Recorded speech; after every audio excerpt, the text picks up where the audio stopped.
Salut les néo-autonomistes. Maxime nous présente son habitat léger qu'il a auto-construit dans un écolieu en Haute-Loire. Ce dôme géodésique confortable peut se monter rapidement pour moins de 15 000 €, mais demande quelques connaissances que ce formateur et auteur nous dévoile sans concession. Ce reportage vous est présenté tout de suite sur l'Archipel.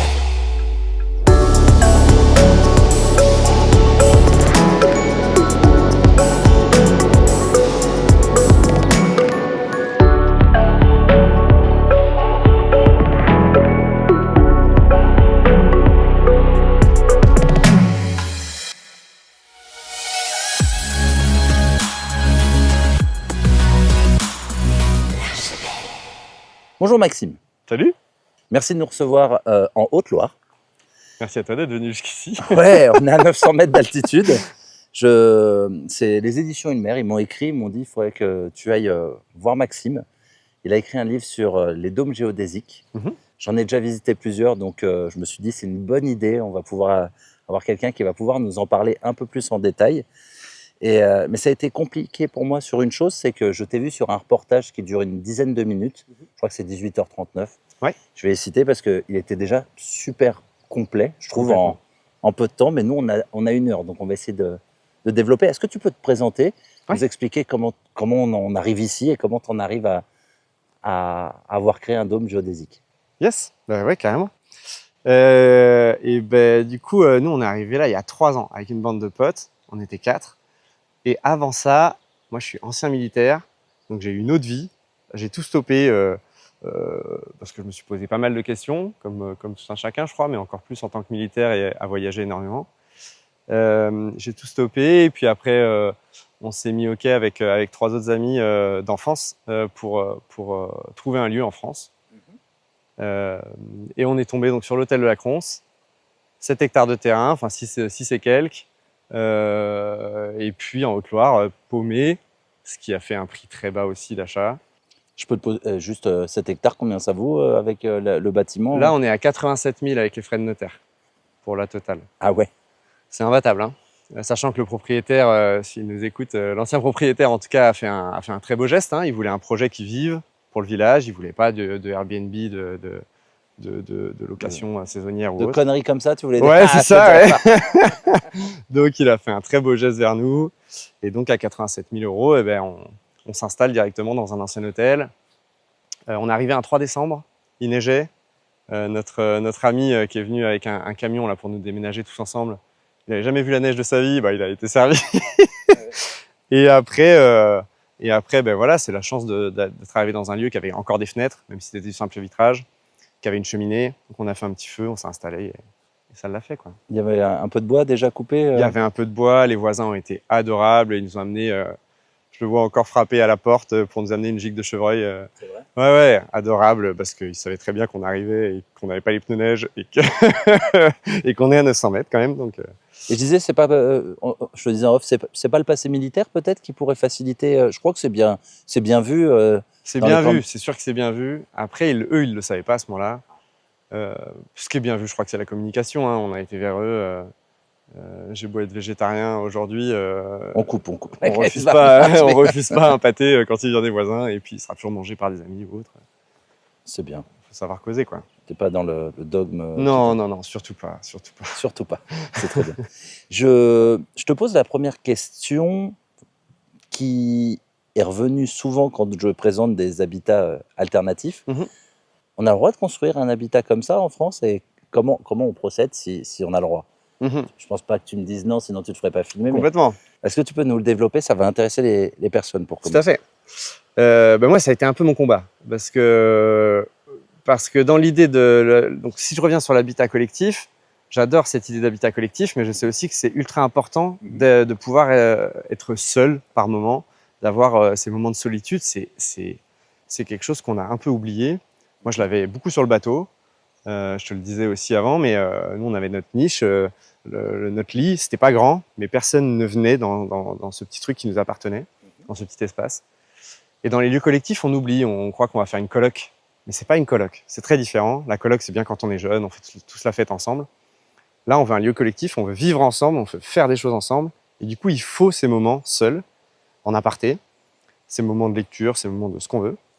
Et donc l'habitat léger se prête bien à ça. L'habitat léger, ça va avec un commun. Donc on a l'ancien hôtel qui fait partie des communs, la douche, les chambres d'amis, la cuisine commune. Ça c'est ce que tu n'as pas dans le... Ce qu'on n'a pas dans le dôme. Précis, ok. Et à côté, dans le dôme, c'est quoi? C'est notre lieu de solitude où personne ne vient nous embêter, de lecture, de travail, d'écriture pour les livres, de planification ou autre. Et donc, quand on veut faire ça, on se dit, bah voilà, c'est un modèle qui me plaît bien, c'est des communs et à côté, sur un terrain, faire des petits habitats légers. On regarde un peu la loi française et on tombe sur les permis d'aménager pour des résidences démontables à usage d'habitation permanente. Donc, on se dit, bah voilà, la case, elle existe. Permis d'aménager. Alors, soit demande préalable de travaux s'il y a moins de 40 mètres carrés de superficie totale des habitats légers, soit permis d'aménager pour plus de 40 mètres carrés. Et donc là, on tombe là-dessus. Je fais OK, bah nous, on va viser tout de suite plus de 40 mètres carrés parce qu'on ne sait pas combien on va en faire. Et donc, il y a un terrain qui est celui qu'on a devant nous là. En pente, mais je crois que ça se verra bien. En pente, ouais, complètement. Il n'y a rien qui est plat chez nous. Et puis, qui est dans le village en fait. On est dans le village, on a les maisons ici, on a des maisons plus bas, on a un moulin. Et donc, il n'a pas vraiment de désignation. Il y avait des ânes avant sur ce terrain, mais en même temps, il fait partie du village. Et donc, dans ces cas-là, on fait quoi? On demande un certificat d'urbanisme où on dit « J'aimerais bien poser un permis d'aménager ou une demande préalable de travaux pour la résidence démontable. Qu'est-ce que vous en pensez ?» Il y a une route communale, la poste passe déjà par ici, on va être autonome vis-à-vis des réseaux. Ça, c'est un gros point, ça veut dire que la commune ne va rien payer. Ça ne va pas leur coûter, ouais, ça va pas leur coûter, ça c'est très important. On n'est pas sur des milieux naturels où on va empêcher les cerfs de se reproduire ou je ne sais quoi. Et là, ils nous disent, bah oui, donc ça a été fait avant la vente, avant l'achat, c'est le propriétaire qui l'a demandé, le CU, certificat d'urbanisme. Et nous, après, ça nous permet de poser un permis, le permis d'aménager, pour aménager des terrains en vue de résidence démontable. Donc c'est là où c'est très différent, c'est qu'on ne pose pas pour des constructions. Le dôme, il est démontable. Tous les autres habitats qu'on a le droit de mettre ici sont démontables. Et donc, on aménage des terrains. Donc, le terrain, c'est quoi? On dit, voilà, j'ai dégagé la zone. La résidence démontable peut se mettre à cet endroit-là. Elle peut être démontée. Le mois d'après, ça peut en être une autre. Et ça s'arrête là. Donc, le permis, ça paraît simple à t'écouter. Le permis, il est très simple. En vrai, il est très, très simple. Ce qui est le plus compliqué, c'est que, et je leur en veux pas, mais les gens de la direction départementale du territoire ou des urbanismes divers et variés, ils n'ont pas été formés. Et la loi Allure, quand elle est passée en 2017, il n'y a pas eu de formation. Moi, ils me l'ont dit en réunion, j'ai déposé 5 permis pour ce terrain. Ah oui, mais t'en veux quand même. Ah, j'en veux. En fait, c'est gratuit de poser un permis. Et à chaque fois, ils te disent pourquoi ça passe pas. Donc, le premier, vous avez déposé pour 2 terrains séparés par une route, puisque j'ai déposé pour un autre terrain qui est à l'assaut. 2 terrains séparés par une route, c'est pas possible, il faut faire 2 permis différents. D'accord, on va en faire 2 différents. Ensuite, voilà, il y a eu diverses erreurs. On pourrait y revenir. Mais à la fin, j'ai eu une réunion avec eux et ils m'ont dit on n'avait jamais eu cette case-là encore, en Haute-Loire. Maintenant, ils l'ont. Paul Fieur, il vient de nous ramener un nouveau truc. C'est clair. Ça a dû être un branle-bas de combat pour eux. Parce que, je veux dire, normalement, ils doivent. Parce qu'ils ont je sais pas combien de temps pour répondre, mais s'ils répondent pas, c'est considéré comme une autorisation. Ah, ils ont toujours répondu dans les temps. Toujours. En plus, avec les architectes des bâtiments de France, puisqu'on est en zone classée, donc ça leur rajoute un mois. Architecte des bâtiments de France, ça a toujours été OK. Je l'ai eu au téléphone dès le début. Il m'a dit, il n'y a pas de problème. Les dômes géodésiques, ça marche bien pour les archis. C'est quand même un bon petit truc d'archi. Ah oui, c'est vrai. Donc ça marche beaucoup mieux que la yourte. Désolé pour eux, mais voilà. Et du coup, voilà. Après, j'ai redéposé des permis en Haute-Loire avec d'autres assos. Donc il y a une autre asso qui a réussi son permis. Et là, dernièrement, on est de nouveau refusé avec encore une autre asso en Haute-Loire. Et là, je ne comprends pas de nouveau ce qui se passe. Donc j'ai redemandé une réunion avec la direction départementale du territoire. C'est tout le temps, il faut tout le temps aller chercher la petite bête, négocier. Mais on y arrive. C'est important de se mettre en asso pour demander? Ça a joué ou c'est aucun? Non, c'est pas du tout important. D'ailleurs, si on est une SC ou une asso, il faut normalement avoir recours à un architecte. Donc il faut déposer en nom propre. Donc non, c'est pas du tout important. Ce qu'il y a, c'est que ça donne quand même une valeur. C'est-à-dire que c'est pas là, on va pas être sur un permis qui va donner une valeur au terrain puisque l'association a un but non lucratif. Donc même si on revend et que ça a pris de la valeur, tout le restant va aller vers une autre asso ou vers l'État. Donc ils voient bien qu'il n'y a pas un esprit de faire du Airbnb ou je ne sais quoi. Oui, c'est pour s'ancrer dans le... Tout à fait.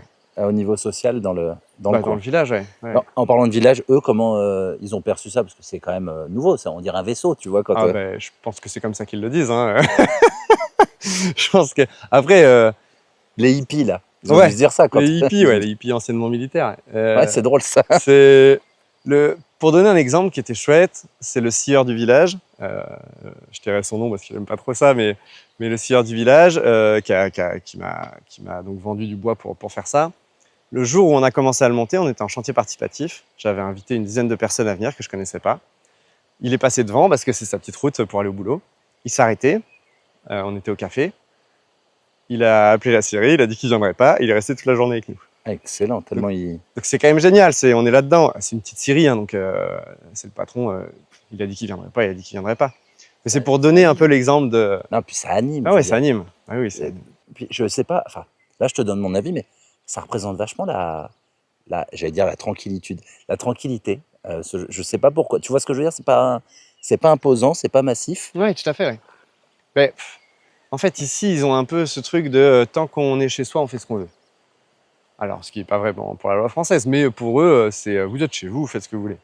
Et donc, tant qu'on ne va pas gâcher leur paysage, voilà, on voit les petits voisins qui sont à la fenêtre, là, qui prennent le thé, qui sont adorables, avec qui on s'entend très bien. Ben voilà, tant que c'est pas moche, que ça va pas devenir un débarras ou ce qu'on entend d'habitude sur plein de terrains. Calme aussi. Voilà, calme. Et que c'est bien fait avec des matériaux locaux. Là, on est sur du mélèze qui vient de juste à côté. Ça, ils sont très fiers de ça. Et je peux pas leur enlever. Hein. C'est du très bon bois. Ça, ils sont très contents. Ouais. C'est de la vitre ou du polycarbonate Alors là, c'est du double vitrage. Double vitrage, ouais, carrément. Je fais faire mon double vitrage au Puy-en-Velay. Pareil, hein, ça, c'est des idées reçues. C'est en local aussi. Ouais, on essaie de bosser quand même avec des miroiteries locales. Ça, c'est une idée que j'avais, c'est que ça allait coûter très cher. Et à chaque fois, je l'efface. En fait, c'est un prix au mètre carré, la vitre. Il y a des miroiteries qui ne voudront pas le faire parce que il y a de la perte. Et donc, suivant la taille de vitre qu'ils ont à la base, donc s'ils ont du 2,50 m par 5 m, bah, ils vont difficilement arriver à caler des triangles dedans. S'ils passent, moi, ma miroiterie, elle est un peu plus grosse, c'est sûr, mais elle prend du 5 m par 5 m. C'est des panneaux de verre énormes. Et là-dedans, ils arrivent à faire un calpinage, donc à passer tous les triangles pour avoir le moins de pertes possible. Niveau matériaux, est-ce que tu peux nous dire un petit peu combien tu as de mètres carrés? Après, évidemment, on va visiter à l'intérieur et tu pourras nous le détailler, tu pourras nous le dire, nous l'expliquer plus en détail, mais nous dire un petit peu combien ça coûte. Est-ce que c'est un budget qu'on peut raboter? Est-ce qu'au final, c'est parce que tu avais les compétences, ça peut coûter plus cher? Et surtout, je tiens à préciser assez tôt dans la vidéo, c'est ton dôme géodésique test. Tout à fait. Je préfère le dire parce que c'est là où tu as fait les erreurs. C'est ultra important de le préciser et aussi de le voir, puisqu'il y a plein d'erreurs qui sont visibles sur ce dôme. Moi, je m'en sers pour mes stages. Je dis, c'est déjà la 3e couverture sur ce dôme, parce que j'ai besoin de tester les choses avant de dire aux gens de le faire. Là, clairement, on voit un dôme, on voit une couverture, en tout cas en mélèze, et je ne dis pas du tout aux gens de faire ça. C'est du coup intéressant. C'est très chouette à faire, mais en même temps très long, très fastidieux, très cher. Et je le fais en mélèze, qui est un bois local ici, mais ce ne sera pas du tout le cas en Bretagne. Et du coup, on pourra pas faire les mêmes planches là que j'ai utilisées. Donc pour en revenir aux matériaux, moi je dis souvent entre 10 000 et 15 000, c'est un bon budget pour 30 mètres carrés, pour un habitat léger. Là, celui-ci fait 34 mètres carrés. 10 000 et 15 000, c'est un bon budget pour un dôme isolé en 20 cm. Donc il y a vraiment tout, il y a la finition intérieure, l'isolation, la couche extérieure, l'ossature, le plancher bois. L'isolation, t'en as testé plusieurs aussi. Ouais, et il y en a plusieurs là dans les triangles. On détaillera dedans peut-être, ou maintenant si tu veux. Ouais, non mais je veux bien, ouais, on peut détailler. Moi aujourd'hui, il n'y a pas photo, on parle jamais de déphasage pour l'isolant, et il faut en parler. C'est le lobby de l'isolant qui ne veut pas nous en parler parce que la laine de verre est nulle pour ça. C'est la laine de bois qui gagne. Sur tous les plans du déphasage, c'est la laine de bois où on va avoir 12 heures. Qu'est-ce que c'est le déphasage? C'est ultra important. Ouais, de le répéter. C'est le déphasage, il faut s'imaginer sur un verre d'eau, vous faites couler de l'eau, et bien on met une éponge. Et si cette éponge est très grosse, c'est le temps, donc c'est bien en temps, le temps que l'eau va commencer à goûter dans le verre. Et donc ce temps-là, c'est pas comme le R, où le R, c'est le nombre de trous qu'il y a dans l'éponge, et donc ça va couler plus ou moins vite. Mais là, le temps, c'est-à-dire que si on a 12 heures de déphasage, comme avec le laine de bois en 20 cm, eh ben, ça va mettre 12 heures avant de traverser toute la paroi. Et donc, si à midi il fait très chaud, on va commencer à ressentir la chaleur à l'intérieur à minuit. Or, à minuit, il fait froid. La chaleur prend toujours le plus court chemin vers le froid. Et du coup, elle va ressortir du bâtiment. Du coup, on n'aura jamais cette chaleur qui va rentrer par toutes les parois isolées. Donc, on va l'avoir par les portes quand même, on va l'avoir par les fenêtres. C'est pour ça qu'il faut toujours respecter un nombre de fenêtres et de portes assez intelligent pour ne pas avoir trop de pertes. Ce qui n'est pas le cas sur ce dôme aussi. C'était un test. Il faudrait faire beaucoup moins de vitres. Mais on est à 900 mètres, on a besoin du solaire passif. Donc, c'est un peu un cas particulier. En Bretagne ou ailleurs, hein, où je construis des dômes, on ne choisit pas le même nombre de fenêtres. Il y en a énormément et côté sud. Là, c'est côté sud, ouais, j'allais dire. Ouais. Okay. Par contre, ce qui est bien, c'est que l'hiver, on chauffe très peu. On a une stère de bois, en gros, par hiver. Donc, pour un 34 mètres carrés, c'est à 900 mètres. Et 20 cm d'isolant. Et 20 cm d'isolant. Ce qui est pas mal, hein, déjà. Ce qui est très bien. Voilà, après, il y a différents isolants. Il y a la laine métisse, qui est du coton recyclé. J'en parle souvent parce que c'est un très bon isolant aussi. Un moins bon déphasage. On va être à 7 heures, en gros, pour 20 cm. Par contre, c'est par rapport à la laine de bois qui... Aujourd'hui, on arrive à couper des arbres pour fabriquer de la laine de bois. Normalement, c'est à base de résidus. Donc, la laine métisse, c'est quoi? C'est toutes nos fringues, quand elles sont mortes. Ça passe par Emmaüs, si on les met au bon endroit. Et puis, c'est recyclé en panneaux isolants. Ça, c'est génial comme isolant. Ça fait bosser des gens. Et 7 heures, c'est quand même cool. Comment il lit ça? Il y a des colles ou pas, à ton avis? Pour la laine métisse, il n'y a pas de colle. En fait, on a toujours du polyester dans nos fringues, toujours du plastique. Et donc, en fait, c'est broyé, chauffé. Et ça suffit à coller. En tout cas, ça, c'est des infos, la petite pluie qui va bien. Et pour le bois, c'est de la résine. Hein. Il y a de la résine dedans et ça lie le tout. C'est un peu chauffé également. Il y a peu de produits vraiment mauvais dans les isolants, en tout cas biosourcés. Ce qui est mauvais, c'est la poussière. Mais ça peut être de la poussière, de la sueur de bois, c'est pas bon non plus. Donc il faut faire attention quand on le pose, de se protéger. Quoi. Bon, on évite la pluie. Ouais. On se met à l'abri. Mais c'est bien qu'on soit là parce que tu voulais aborder, on parlait des matériaux. Ouais. On peut aussi aborder les matériaux. Tout à fait. Mais là, l'idée, c'est de voir qu'on est donc sans fondation. Et ça rejoint aussi les permis. Les permis pour résidence démontable, il faut que ce soit démontable. Il faut qu'on puisse être autonome vis-à-vis des réseaux. Mais il faut aussi qu'il n'y ait pas de fondation. Donc là, c'est ultra important de voir c'est quoi. On est sur un rocher. J'ai percé 20 cm dans le rocher. Et j'ai posé une tige filetée. Posée. Il n'y a rien du tout qui est scellé. Hein. Donc on vient avec un énorme palan au-dessus du dôme et on vient le soulever. Il n'y a aucun problème. Enfin, il n'y a aucun problème. Il y a le poids du dôme, mais du coup, c'est juste posé dans la roche. C'est la meilleure fondation qui puisse être. Hein. C'est ce que j'allais dire. Elle est grosse, ta fondation. On a un sacré caillou là. Avant qu'il bouge, celui-là, j'ai tapé 2-3 fois la masse quand même dedans pour voir si ça s'effritait. Ça bouge pas. C'est comme un gros plot de béton. Sauf que là, il était déjà présent ici. On n'a pas à utiliser de CO2 pour le fabriquer. Et donc, c'est génial. Il y a plein de types de fondations qui existent. C'est souvent de fondations légères, du coup. Je dis fondation, mais fondation légère. C'est bien que tu le précises. Qu'est-ce qu'une fondation pour fondation légère Dans la loi, c'est compliqué. Moi, j'entends souvent 20 cm dans le sol, béton, acier, c'est des fondations. Donc, il ne faut pas rentrer là-dedans. Alors après, est-ce que si on met un pieu de bois de châtaignier, par exemple, de 50 cm dans le sol, est-ce que c'en est une? Pour moi, c'en est une. Pour certains, ça marche parce que le bois, il pourra rester là. Mais dans la loi, c'est pas très clair. Il n'y a pas de consensus là-dessus. Non, c'est compliqué. On n'a pas beaucoup de jurisprudence encore avec cette loi, puisqu'il y a très peu de permis qui sont posés. Donc on les attend, ces jurisprudences. Et en même temps, on est content qu'il n'y en ait pas. Moi, ce que j'aime bien faire sur des sols plats, ce qu'on fait en Bretagne, c'est quoi? C'est des pneus. Donc on va chez son garagiste du coin qui paye pour recycler ses pneus. Donc lui, on vient l'aider un peu. On prend des vieux pneus, on les remplit de gravier, 10-40. Et on les pose en fait on enlève la couche de terre végétale, donc 5 à 10 cm sur les terres, et on les pose là, et le dôme il vient poser dessus. On vient rien fixer au sol, c'est un plot. Ça s'enlève très bien. Le dôme n'a pas besoin d'être fixé, puisqu'on est dans des charpentes autoportées. Donc de nouveau, si on vient soulever le dôme et le reposer, il n'y a aucun problème. C'est autoporté. Okay. Le dôme, c'est une structure autoportée. Il n'y a pas de poteau à l'intérieur.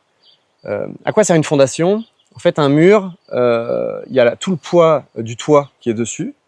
Et donc, la fondation, elle sert quand même à garder l'axe en bas pour que lui ne bouge pas. Et ensuite, c'est fixé en haut, on contrevente, et le poteau, il ne bouge pas.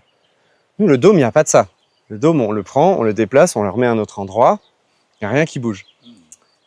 Donc ça, c'est un gros avantage des structures autoportées. Il y en a pas mal hein, qui existent, le dôme géodésique en fait partie, et on est à un haut niveau de résilience sur l'autoporté, c'est-à-dire qu'on peut enlever des triangles et il se passe rien. On peut pas tout enlever. Hein. Mais si on enlève un pentagone, ça reste autoporté. Sur certaines structures, genre le pont Léonard de Vinci, on a construit une scène il n'y a pas longtemps de 5 mètres de haut, on enlève un morceau de bois sur la structure et ça tombe. Donc là, c'est autoporté, mais en même temps pas très résilient. Là, le dôme, ça permet vraiment de s'amuser, quoi. De s'amuser, c'est bon ça. Ouais. Donc pour en revenir aux matériaux, ça te va? Pour en revenir aux matériaux, du coup, ça peut vraiment varier énormément. Là, on peut le voir un peu dessous. Là, tout le contreplaqué, c'est de la récup. C'est que des petites bandes qui sont déjà un peu abîmées. C'est que de la récup. C'est ce qui baisse le prix alors. Hein? C'est ce qui baisse le prix. La récup. Là, on est à 80 centimes du mètre carré. Non, putain. Donc voilà, c'est de la récup achetée, mais c'est vraiment très très bas, quoi. Donc là, forcément, hein, quand sur mon tableur Excel qui est en ligne, hein, qui est en libre, qui marche bien avec le livre, il y a tout le budget du dôme. Je mettrai tous les liens en description si des personnes se posent la question de la vidéo. Yes. Et ben il y a tous les liens, il y a un budget qui est fait avec tous les prix. Et puis moi, à chaque fois, je vais chez les gens et je leur dis, bah ok, qu'est-ce que vous avez en récup? Et on enlève des lignes, on enlève. Vous avez de l'OSB, eh ben c'est parti, on peut enlever 3 plaques, 4 plaques. Et puis à chaque fois, on vient réduire le prix comme ça. Donc 10 à 15 000, c'est vraiment, on achète tout. Et suivant les endroits, malheureusement, l'OSB bouge, le bois bouge en prix. Et ça, j'y peux pas grand-chose. Si on veut passer en dessous de ça, il faut faire la récup. Et donc, ça demande un temps. Un hangar de stockage, ça demande beaucoup de choses, la récup. Tu l'as là, le dessous? Carrément, ouais. Stockage. On a un bon stockage, ouais. Bah, ça me sert surtout pour le bois, pour faire sécher le bois. Ça marche très bien, puisque c'est au vent. Et puis bon, donc là, on a stocké une fois du bois depuis qu'on l'a construit. Et ça tient bien, hein, vu qu'on chauffe qu'avec une stère. Et d'après toi, je pense que tu as dû faire le calcul, quelqu'un qui ne ferait pas de récup, qui irait acheter en magasin le jour où on tourne, donc on est mi-juin de l'année, de l'an de grâce 2024, sur 34 mètres carrés, il me semble que tu disais. Combien il peut s'en sortir? 10-15 000, tu penses que c'est réalisable ou pas? On a fait le dôme, donc il y a de ça un mois, on a fait un stage dans les Alpes pour une école. C'était 25 mètres carrés et il me semble qu'on est à 13 000 et quelques sur son dôme. Sans compter la main-d'œuvre, évidemment. Bien sûr, parce que là, on va le faire en stage. C'est le gros avantage du stage. Si vous le faites vous-même, et c'est pour ça que j'ai écrit ce livre sur l'autoconstruction, c'est que vraiment, on va réduire à fond les prix. Après, si vous faites faire, il y a les charges, il y a les gens à payer. Je voulais savoir comment tu as réalisé ça. Est-ce que tu avais déjà vu ça? Est-ce que tu as déjà fait une visite? Et est-ce que tu as été formé ou tu t'es dit, vas-y, je me lance, je m'en fiche? Non, pas du tout. En fait, j'ai vu une vidéo d'un gars qui s'appelle Jacob Carou. Ah oui, tu connais Jacob? Je le connais pas du coup. Mais... Ah bah écoute, adorable. Je pense bien, ouais. On le salue, ouais, carrément. Et Excellent. merci à lui pour ses vidéos. Ah mais c'est génial. J'ai vu une vidéo et derrière, j'ai cherché, j'ai fait plein de montages à blanc, j'ai fait des connecteurs, parce que là, on le verra dedans, il n'y a pas de connecteur. Ça, c'est vraiment la façon de faire pour de l'habitat, je pense, mais ça se fait aussi en connecteur. Connecteur, c'est ce qui relie tous les bois? C'est ça. D'accord. Soit on fait, il y a un peu de grand monde dans le dôme géodésique, soit on fait des connecteurs et on utilise moins de bois pour l'ossature, certes, mais on va avoir des ponts thermiques. Quelque part, il y a des vis qui vont traverser de l'extérieur vers l'intérieur, et ça, on n'aime pas trop le métal de l'extérieur vers l'intérieur. Soit on fait donc en goutte karma, c'est-à-dire qu'on va vraiment passer un temps un peu plus grand, c'est-à-dire 2 jours en gros derrière une scie anglaise pour faire toutes les découpes, ce qui est ok pour moi, mais en gros 2 jours, et ensuite on fait que de l'assemblage. C'est un vrai Lego. Faut pas s'y perdre, et c'est là où c'est important d'être méthodologique. Et j'ai construit ça. En fait, je me suis trompé plein de fois. Pour donner un petit exemple, hein, on a déménagé ici. J'avais déjà fait mes découpes de bois, moi, dans un autre atelier. On est arrivé ici, c'était sur palette. Puis on a on a transporté le bois de main à main, et du coup tous les bois se sont retrouvés mélangés. T'as perdu? Ah ouais. C'était une horreur. Là, on est sur combien de pièces de bois? T'as compté ou pas? Ouais, bien sûr que j'ai compté.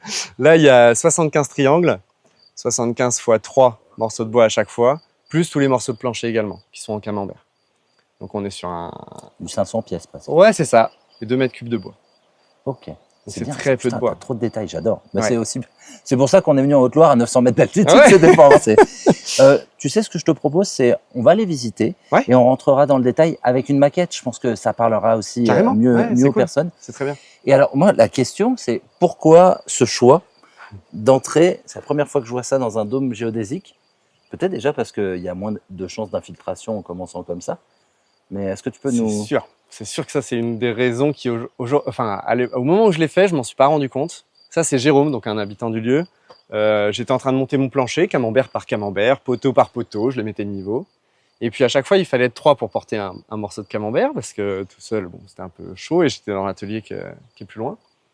Donc il y avait ma chérie et Jérôme, on portait le morceau, on le posait, et puis il revenait une demi-heure après, une fois que je l'avais calé. Et à un moment donné, il m'a dit, mais ça serait pas mal de rentrer par ici, là, parce qu'à la base, je voulais faire l'entrée derrière. Et je dis, bah, c'est une super idée. Donc j'ai enlevé 2-3 morceaux de bois qui étaient dans le camembert, et on a fait l'entrée par en bas. Le plus gros avantage, c'est la chaleur. Nous, ici, à 900 mètres, en fait, on peut ouvrir la porte, la chaleur monte, donc on n'a pas une grosse perte de chaleur. Si le Velux est fermé, en tout cas, ça ne fait pas courant d'air. Et du coup, on va vraiment garder la chaleur dans l'habitat. Un autre avantage que je vois aujourd'hui, c'est le courant d'air frais qu'on peut avoir l'été. Puisque là, donc, on est à l'ombre, c'est assez frais sous le dôme. Et du coup, si on ouvre le Velux, la chaleur monte et il y a un bon courant d'air qui se passe. Et en effet, ce que tu as dit, c'est vrai, hein, c'est bien plus complexe de faire une porte. Il faut enlever des triangles dans le dôme. Donc aujourd'hui, je ne trouve pas ça complexe, mais à l'époque, je le trouvais. Alors que là, on est sur du droit, on n'est pas en 3D. Donc c'est bien plus simple de faire une travée comme ça par en dessous plutôt qu'une porte par au-dessus. Bah, écoute, je te propose, on monte. Allez.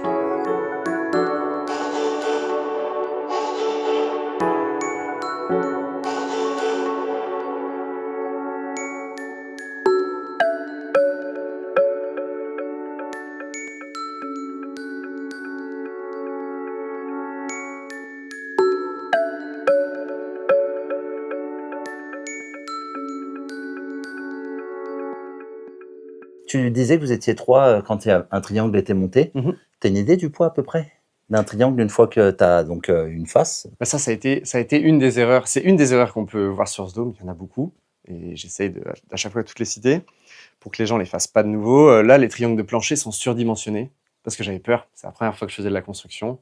Je n'avais jamais touché au bois avant. Du coup, j'ai surdimensionné mes montants. Et du coup, c'était très lourd. Et donc, on avait besoin d'être 3. Aujourd'hui, ce que je fais, c'est qu'on arrive à être 2 pour le plancher. Et il faut que ça soit manuportable par une seule personne pour tous les triangles du dôme. Ça, c'est quoi? C'est aussi une volonté d'être inclusif. J'ai eu sur mes chantiers des gens qui avaient 70 piges. J'ai eu des femmes. J'en ai beaucoup et j'ai envie d'en avoir parce que c'est ultra important qu'elles puissent se lancer là-dedans aussi. Et du coup, c'est pas péjoratif de dire que c'est ultra important de ne porter que 15 kg par triangle, sachant qu'il va y en avoir 105, 75 dans celui-ci, mais dans les dômes que je fais maintenant, il y en a 105. Donc 105 fois plus de 20 kg, c'est pas possible. C'est pas le premier qui est lourd. C'est pas le premier qui est lourd. Non, c'est pas le premier. Donc ce que je dis souvent aux gens, quand ils se lancent dans cette construction, c'est de faire un seul triangle, de la taille qu'ils souhaitent, parce que là, on peut faire vraiment la taille qu'on veut, de faire un triangle, de le porter, et de se déplacer avec pendant une demi-heure, et de voir ce qui se passe. Et si c'est lourd, il faut passer sur une taille inférieure. Et le dôme permet ça, c'est-à-dire qu'on peut avoir un triangle qui est un peu trop grand, on veut une superficie au sol, et on va changer de fréquence.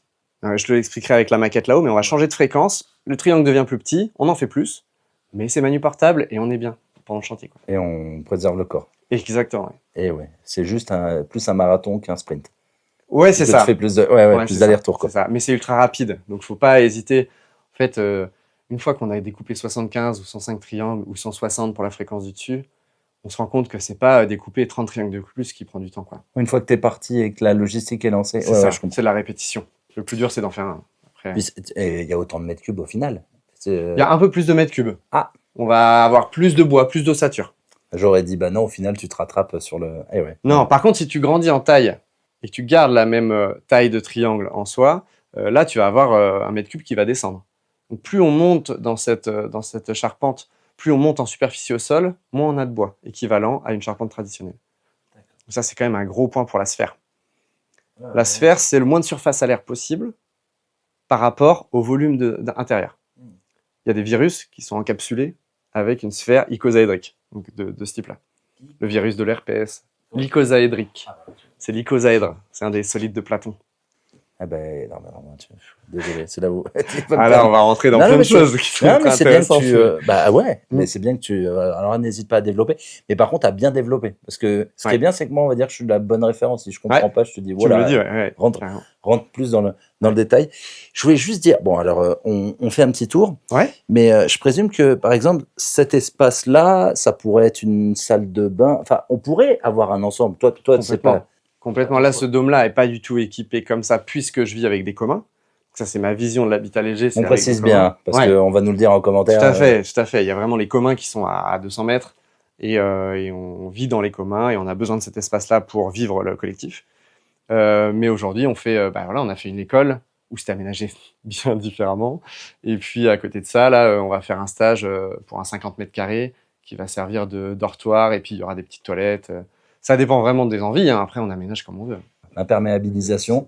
Je pense qu'il y a eu des ratés, je pense qu'il y a eu des réussites. Le raté, on peut le montrer. Il y a eu plein de ratés. De toute façon, on le voit très vite sur le bois. Quand on a ces traces-là, c'est que ça a été humidifié, séché plusieurs fois et que ça ne devrait pas. Ok. Comment tu as géré ça? Sur celui-ci, c'est compliqué parce qu'on vient faire des patchs. C'est pas de base bien fait. On est à 4 mètres de haut là.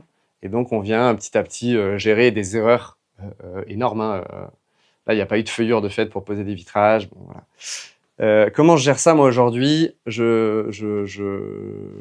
J'incite les gens à passer sur le liège projeté. Donc, c'est pas la couverture que j'ai en ce moment, mais c'est ce qu'on fait en stage notamment. C'est vraiment une matière qui permet de rayer pas mal de petits défauts. Ah, mais ça va coûter cher, le liège au vrac. Alors, ça coûte cher, ouais. Ça coûte cher, mais en fait, au prorata de la superficie, vu qu'il y a peu de superficie à couvrir par rapport au volume, c'est complètement OK. On est sur...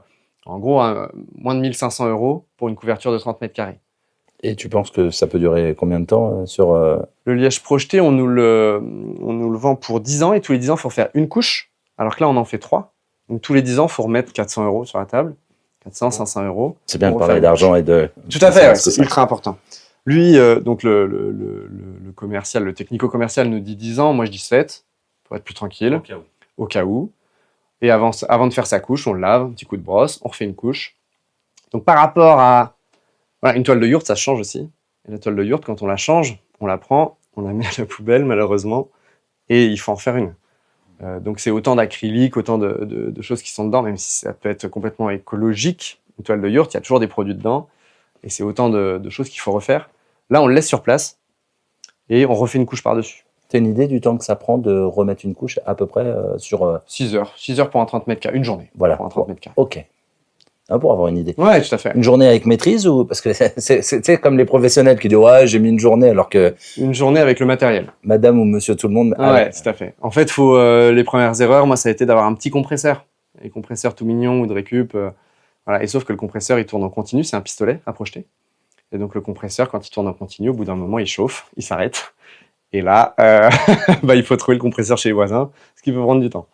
Donc, tu l'as précisé tout ça dans le livre que tu as écrit? Ouais, il y a quand même pas mal de choses sur l'outillage notamment. Et puis j'essaye toujours de répéter. Mais il y a là, je mets dans le livre, j'ai fait un espèce de rétro-planning pour tout le chantier. Ce rétro-planning, pour moi, il a été faux pour ce que j'ai fait. Parce que j'étais pas le premier à le faire, mais le premier à faire comme ça. Et puis j'ai pas voulu trop regarder ce qui se faisait pour tout faire moi-même. Ça, c'était une volonté perso, et je comprends les gens qui font ça. Et donc, moi, j'ai mis 1 an avant que ce dôme, il prenne plus l'eau, que ce soit OK, qu'on puisse vivre dedans.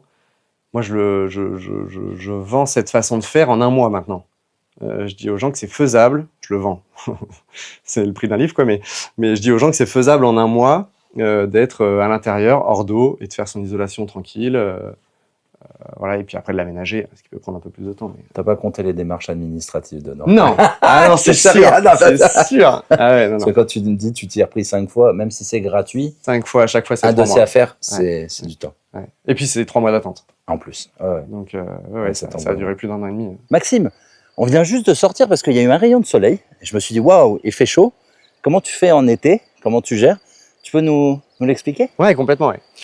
Là, on est, on est vraiment au moment où on n'a pas encore sorti la voile parce qu'il n'a pas fait très beau ces derniers temps, mais il faudrait qu'on la sorte. Donc c'est les trois morceaux là qu'on voit qui dépassent du dôme, qui font un peu antenne sur l'OVNI, selon les voisins, et qui nous servent en fait à accrocher une voile d'ombrage. Ça, c'est vraiment du bioclimatisme, c'est-à-dire qu'on aime bien le solaire passif. Le soleil, tout l'hiver, il passe juste au-dessus de la petite colline qui est en face. Et puis l'été, il est un peu haut. Et donc là, on veut s'ombrager. On veut pas que le solaire passe par les fenêtres et aille à l'intérieur. Et du coup, on vient ombrager. Et ça nous permet d'avoir un climat un peu plus sain à l'intérieur et pas trop chaud. Ah ouais, parce que quand tu as du 30... Quoique c'est plus haut, mais ça tape quand même. Ça tape quand même, ouais. Ça tape quand même. Alors ça, c'est un autre désavantage de ce dôme-là. et maintenant je fais plus vraiment ces dômes-là, c'est qu'il n'y a que 4 rangées de triangles. Donc il est assez affaissé, c'est moins de la moitié d'une sphère. Donc il est un peu comme ça. Et puis maintenant je fais une rangée de plus, donc on est un peu plus de la moitié d'une sphère. Donc ça vient refermer comme ça. Et donc ce qui fait que les triangles en façade, ils peuvent vraiment être vitrés sans aucun problème, puisque l'été ils vont pas prendre le soleil. Ils sont un peu protégés. Inclinés, C'est inversés. ça. Ouais. Et donc Génial. ça on aime bien. Ça on aime bien. Ça c'est pareil, hein, ça fait partie des tests que j'ai fait ici. Encore une fois, on est à 900 mètres, donc c'est ok d'avoir un peu chaud la journée parce qu'on n'est jamais dans le dôme la journée et que le soir en fait on a une chaleur résiduelle qui est ultra agréable. Ça dans des climats où la chaleur ne redescend pas en été par exemple la nuit. Nous ça redescend toujours pour l'instant. Hein. J'allais dire, pour l'instant. Ouais, même en été, Même en le été, t-shirt la nuit, 900 c'est... mètres, ouais. Ah Même ouais. en été. On passe toujours le pull sur la terrasse, hein. Toujours. C'est la chance de l'altitude, hein, pour l'instant. Faut qu'il y en ait un peu. Faut qu'il y en Ah, ait je suis un un peu. salaud. Et donc on n'est pas très regardant là-dessus. L'été, on n'est jamais dans le dôme. Là, c'est un peu occasionnel, mais sinon on est plutôt dehors. C'est bon à savoir. Donc, voile d'ombrage, tu utilises quoi comme, c'est un truc léger? Comment tu le... Truc léger, la toile de jute, c'est parfait parce que ça laisse passer le vent. Donc en fait, on n'a pas trop à craindre les prises au vent d'une voile de bateau qui est faite pour prendre le vent. On s'accroche pas sur le dôme. Enfin, en fait, on essaie de faire reposer la voile sur le dôme, mais d'être accroché plutôt à l'extérieur, sur des arbres, sur des poteaux, sur des ancrages au sol. Parce que c'est pas Pas que ça prévu s'envole pour ça, quoi. Ouais, au premier coup de vent. ouais c'est ça. Ouais. Excellent. Faut faire gaffe aux voiles de bateau. Hein. Ça a beaucoup de puissance, une voile de bateau. C'est fait pour. Et tu faisais quoi avant? Dans dans la la marine. C'est pour ça, ouais, on comprend bien. Je l'ai filmé, mais tu as rajouté encore en haut une fenêtre de toit. Ouais. Ça, c'est parce qu'il en fallait encore plus, c'est du confort, c'est Alors, recommandé il y a deux points là-dessus. C'est qu'avant, c'était notre tuyau de cheminée qui passait par là, notre tubage. Et du coup, le poêle était en plein milieu du dôme. Donc, le côté un peu feng shui, machin, sympa, ce qu'on voit sur les vidéos. En fait, à vivre, c'est pesant parce que le bois, il passe dans tout l'habitat avant d'arriver au milieu. Du coup, c'est très salissant. On a déjà un chien qui dort là et on n'avait pas besoin de plus. Donc, on a déplacé le poêle vers l'entrée du dôme. Ouais, ça c'est ultra important. Le poêle au milieu, c'est bien au début, mais on va pas faire à côté de l'entrée. Comme ça, le bois, il rentre, il va directement dans le poêle, sans passer par la case stockage. Bon, il y a un petit stockage que tu as vu près de l'entrée, mais tout petit. Et puis, bon, de toute façon, avec une bûche ou deux, on a vite chauffé l'habitat. Donc, voilà. Et du coup, j'avais un trou là. Donc, il y avait un choix, c'était soit de réisoler, ce qui était faisable, soit de poser un Velux pour avoir une meilleure ventilation l'été. Et donc, on a vraiment là le point haut qui peut s'ouvrir complètement. Donc, la chaleur monte. Donc, au point haut, ça évacue bien l'air chaud. Et puis, au point bas, ça rentre. On va y retourner, hein. T'inquiète pas. Non, mais c'était pour remontrer, pour montrer l'extérieur. Mais justement, je sautais sur l'occasion parce que je me suis dit, waouh, alors que ces derniers jours, il a fait plutôt très froid. Là, un rayon de soleil, je t'ai dit, waouh, le pull est de trop. Là. Ça chauffe directement, oui. Ouais, tout à fait. C'est le gros avantage du solaire passif, du coup. Et donc, le dôme, c'est quoi? C'est un triangle qui prend toujours le soleil. Toujours une face. Toujours une face qui va prendre le soleil en pleine face. Répétition. Mais du coup, il faut le gérer. Hein. C'est-à-dire que suivant là où on habite, on ne met pas des triangles vitrés plein sud. Là, on le voit bien, le soleil il tape vraiment sur un triangle qui est ultra bien placé. Là, hein. Et du coup, la chaleur se fait ressentir directement à l'intérieur. Hein. C'est un vrai chauffage. Comme je te disais en off, j'ai l'impression d'être nain. Je suis tout en bas à chaque fois. Déjà que tu es plus grand que moi. Est-ce qu'on peut parler un petit peu de ce qui n'est pas des vitres? Comment tu l'as fait? C'est le mélèze? C'est quelque chose que tu as refait, ça? Ouais, c'est ça. Là, c'est quelque chose que j'ai refait. J'avais besoin de le tester.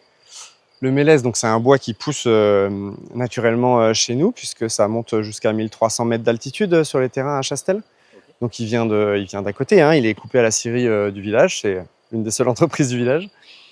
Et puis, quand on s'entend bien avec son scieur, il nous fait des planches de 8 mm d'épaisseur. Ça, faut vraiment bien s'entendre, sinon ça peut coûter vite un peu cher. Hein, c'est beaucoup de manutention pour eux.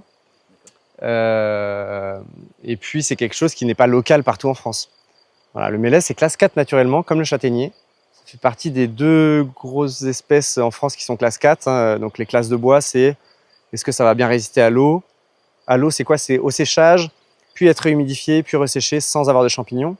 À toutes les petites bêtes qui aiment bien le bois également. Et donc le mélèze fait partie de ces bois-là. Est-ce qu'avec le châtaignier, tu peux avoir ce genre de feuillure? Ça peut bien se plier ou c'est cassant? Je pense qu'on peut avoir ça. Maintenant, le châtaignier, on va être sur des prix encore au-dessus que le mélèze, je pense. Et donc, ça va commencer à coûter cher la couverture. Là, déjà, on est bien plus cher. Hein. Excuse-moi, selon la région, sûrement. Selon la région, encore une fois, et puis selon nos connaissances, selon ce qu'on a aussi chez soi. Hein. Si on a des châtaigniers déjà et puis qu'on doit les couper. T'as une idée de combien ça coûte chez le scieur Oui, je pense. J'ai une idée, ouais. C'est vraiment cher. Hein. Là, on est plutôt aux alentours de 2500, 3000 euros la couverture. Ouais, mais ça représente plus de la moitié du dôme. Ouais, tout à fait. Mais par rapport, je dis toujours un rapport, c'est par rapport au liège projeté. C'est pour ça que j'engage plutôt les gens à faire du liège projeté. Et aussi en complication. Hein. C'est-à-dire que là, donc, il faut avoir du bois qui est fraîchement scié. C'est pour ça qu'on arrive à le courber au début. Là, si jamais j'enlève une vis, ça marche plus du tout. Fraîchement scié, il faut être 2. Faut pas avoir peur du vide ici. C'était compliqué pour moi. Et puis après, il y a des vis qui sautent, il y a du bois qui pète, il y a de la perte. Donc c'est quand même pas un travail très simple. C'est pour ça que pour l'autoconstruction, c'est joli, hein, c'est chouette, et puis ça change, ça fait très végétal, ça fait très Enfin, ouais, on est dans un truc un cocon très naturel, très cocon. De frelon. Complètement, ouais. Quand t'es au toit. Très tatou. On m'a sorti plein d'animaux comme ça. Mais c'est complexe à faire. Le liège se prête bien plus à l'autoconstruction. Juste, bon, avant qu'on parle, parce qu'on avait parlé des courants d'air, mais ça en fait partie, justement, sur cette porte. Ouais. Je suis arrivé, je me suis dit, c'est avec ça que tu as écrit ton livre. Ouais, exactement, ouais. Non, c'est quand les gens sont bloqués, ils tapent un mot passe et puis... c'est quoi, c'est un contrepoids. C'est un contrepoids tout simplement de la porte. La porte, elle est isolée, toujours pour essayer de ne pas perdre de chaleur. Donc la porte, elle est lourde. Et puis, on voulait pas se péter le dos à chaque fois qu'on ouvre la porte. Ou quand on arrive de par le bas aussi, c'était le problème au début, fallait la soulever. C'est pas un mouvement qui est très simple à faire. Et donc là, on va pouvoir tout simplement bouger la porte. Et c'est bien équilibré. Donc la porte, elle peut s'arrêter à un endroit. Donc on va gérer aussi notre courant d'air jusqu'à la fermeture totale où la machine à écrire est suffisamment haut pour pas trop se la prendre. Et puis, faut pas se la prendre dans la tête. Non. Et voilà, c'est marrant, ça fait sourire un peu tout le monde et ça marche bien. Et pourquoi ce choix? C'est vraiment le... Ah là, j'ai été à Emmaüs. Esthétique. Ah ouais, j'ai regardé, j'ai vraiment sous-pesé tous les trucs les plus lourds et j'avais mon poids, je connaissais le poids de ma porte. Et donc après, à Emmaüs, il y avait des balances aussi. Et puis je regardais et j'ai pris ça parce que c'est le meilleur poids. Ils ont dû dire, qu'est-ce qu'il fait lui? Ouais. J'ai expliqué, mais je crois qu'ils n'ont pas très bien compris. Bah écoute, j'en profite, on est juste devant. Donc le fameux poêle qui était à la base au milieu. Tout à fait. Qui s'est retrouvé ici, et même le poêle a changé entre-temps, c'est aussi de la récup. Okay. J'avais le poêle de mes petits voisins qui sont juste devant, qui était un peu trop gros, qui était en plein milieu, et là on pouvait même pas faire brûler une bûche en entière. On était à refendre toutes nos petites bûches pour avoir des tout petits bois. Sinon tu crames trop. C'était trop chaud, c'était trop chaud, on n'arrivait pas trop à gérer notre feu, et du coup là on est passé sur plus petit, et on a enlevé du tubage, parce qu'il y avait tout le tubage avant dans l'habitat, alors que là maintenant on a très peu de tubage, donc ça sort très vite dehors. Et comme ça, on peut mettre une bûche, et puis on sait que ça va chauffer. Moins de tubage, excuse-moi, moins chaud. Ouais, tout à fait, ouais. C'est soit on passe en poêle de masse, et puis on vient vraiment avoir de la terre un peu partout, et on vient choper toutes nos calories. Donc ça pourrait être faisable dans un habitat léger. Nous, dans l'utilisation qu'on en a, c'est on vient surtout le soir, et donc vers 18h, on a envie d'avoir une chaleur un peu tout de suite, et on voudrait que ça dure dans le temps. Ça dure dans le temps parce que c'est bien isolé, donc ça on est bon. Du coup, on n'a pas vraiment besoin d'avoir un poêle de masse qui va nous donner une chaleur, mais que 3 heures après. On a besoin d'avoir une chaleur tout de suite. Et puis, on a envie de l'arrêter rapidement, cette chaleur, si jamais il fait trop chaud. Et ouais, parce que c'est horrible quand t'as chaud et que tu peux rien faire. Ça m'est déjà arrivé. Complètement. C'est très, très compliqué. Alors après, on ouvre le Velux, on ouvre la fenêtre. Tu chauffes les habitants, quoi. Ouais, c'est ça. C'est un peu dommage quand même de brûler du bois pour ça. Petite question, il fait combien de kilos ton poêle? T'as une idée ou... Non, j'ai aucune idée. C'est de la récup et là, vraiment, il n'y a plus rien dessus, quoi. Non. J'ai changé la vitre. C'est encore des voisins qui nous ont filé ça. C'est très cool. C'est bien. Et t'as quand même mis des briques pour... Tout à fait. Un minimum pour un petit peu de masse. C'est le juste milieu. J'essaye de jauger. Là, on en est à un bon équilibre, je trouve. Où on a un petit nombre de briques qui fait que la chaleur, elle reste quand même 1 heure de plus, je pense, par rapport à avant les briques. Le temps de s'endormir quand ça... Le temps de se réveiller, surtout. On a envie qu'à 7h le matin, on ne soit pas mort de froid. Et donc ça reste bien, c'est plutôt pas mal.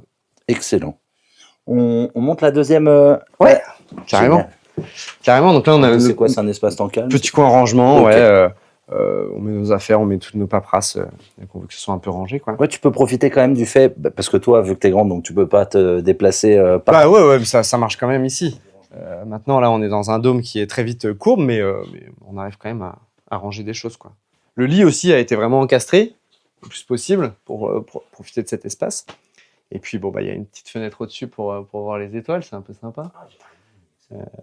Obligé de tailler un peu les arbres alors, parce que là, il commence à se. Ouais, là, ça commence à prendre le dessus, là. Mais on voit toujours les étoiles. Ça, c'est le petit point que j'aime bien, c'est montrer aux gens que c'est possible de faire une fenêtre où on voit les étoiles. Ça, c'est toujours une demande un peu sympa, de voir la nature, sans que ça soit orienté plein sud et qu'on ait trop chaud. Il ne faut pas reproduire des erreurs de mettre un sky dome tout en haut, des vitres tout en haut. J'aurais naturellement eu envie. Enfin, je me dis, oui. waouh, tu vois les étoiles. Mais tout à fait. Il y a plein de gens qui veulent faire ça et je leur dis non, surtout pas. Si vous voulez mettre des vitres, c'est plein sud, on peut les ombrager. Parce que comme ça, c'est solaire passif. Et après, si on veut vraiment se faire une vitre au-dessus d'un lit, sur le dôme, c'est possible. Et là, on voit très bien les étoiles, malgré qu'ils ne soient pas orientés plein sud et qu'il ait très peu d'orientation. On confirme. Excellent. Voilà, on a le petit coin ciné. Ça, c'est Ah oui. Voilà, Ou alors là, tu risques de. Oh là là, ça veut vivre en dôme, ça a un ordi, ça a quoi. Et ouais, le cinéma le plus proche est à 30 minutes. Ah ouais. C'est pas un gros cinéma. Et après, c'est 1h15 pour nous. Donc, il est à 2 km à vol d'oiseau. Ouais. Je te savais. Donc le petit écran qui va bien. Et puis le petit le petit vidéoprojecteur, ça marche bien. Là où c'est difficile, sur Archipel, d'habitude, on filme pas trop chez les personnes, enfin l'espace où on dort et tout. Là, le truc, c'est que quand tu es avec quelqu'un, tu as intérêt à bien t'entendre parce que. Tout à fait. Et c'est pour ça que ça reste, pour moi, avec des communs. C'est-à-dire que quand je suis à bosser là, souvent, ma chérie bosse pas ici. Et vice-versa. Le soir, on est tous ensemble, bien sûr, mais il y a aussi ce truc de pouvoir se mettre dedans seul, même si on est en couple. Et ça, c'est ultra chouette. C'est vraiment des temps calmes, quoi, qu'on se permet en collectif. Ça pourrait être bien pour les personnes qui. Enfin, je sais pas encore, bon, au niveau législation, tu nous expliquais, mais si quelqu'un a une maison et veut une pièce en plus. Tout à fait. On voit des trucs carrés souvent, tu sais, dans des containers et tout, mais ça pourrait être sympa, ce genre de. Mais il y a des entreprises qui font ça déjà, qui se développent pas mal, même en bois, ça se fait. En dôme géodésique, pas trop, mais tout à fait, c'est tout à fait approprié pour une salle de travail, pour une salle de musique aussi. C'est très cool de jouer de la musique là-dedans. Ah, le son doit être original. Le son est sympa, ouais. Nous, on a mis un meuble en plein centre, parce qu'en fait, quand on se retrouve au centre du dôme, on a une caisse de résonance. Donc on a tous les sons qui nous reviennent directement dans les oreilles. Ça va pas être terrible au bout d'un moment. C'est pas terrible, ouais. Pour de la zik, ça peut être chouette. Mais nous, on a préféré mettre un meuble et du coup, on tourne autour. Du coup, on évite ce phénomène-là, quoi. Mais pas fermé, comme ça tu peux ton lit voir. Ah, exactement, on reste quand même sur une surface bien ouverte. Et en même temps, si on tire ça, ça ferme un peu avec l'espace extérieur, avec l'espace qui est derrière. Maxime, on est dans l'atelier, il y a de l'espace. Hein, ouais, il y a un peu d'espace, ouais. Heureusement. Et on va parler un peu technique. Maintenant, on va voir un petit peu, toi, comment tu conçois maintenant le dôme après moult expériences. Donc, tu fais encore des formations, mais tu as préféré faire le livre pour justement peut-être réduire ce genre de choses? Ouais, en fait, moi, j'ai fait le livre comme j'aurais aimé l'avoir à disposition quand j'ai commencé la construction.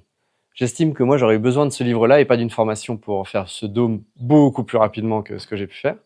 Et ça a marché avec certains, puisqu'il y en a qui ont eu que le PDF avant le livre et qui ont fait leur dôme. Il y a des photos d'eux dans le livre. Et ça marche très bien. Il y en a qui ont besoin d'un stage encore, et je pense que j'en ferai encore, mais j'aimerais bien réduire et que certains puissent juste partir avec un livre et faire, quand ils ont envie, leur auto-formation. Pas mal. Et alors, quand on arrive...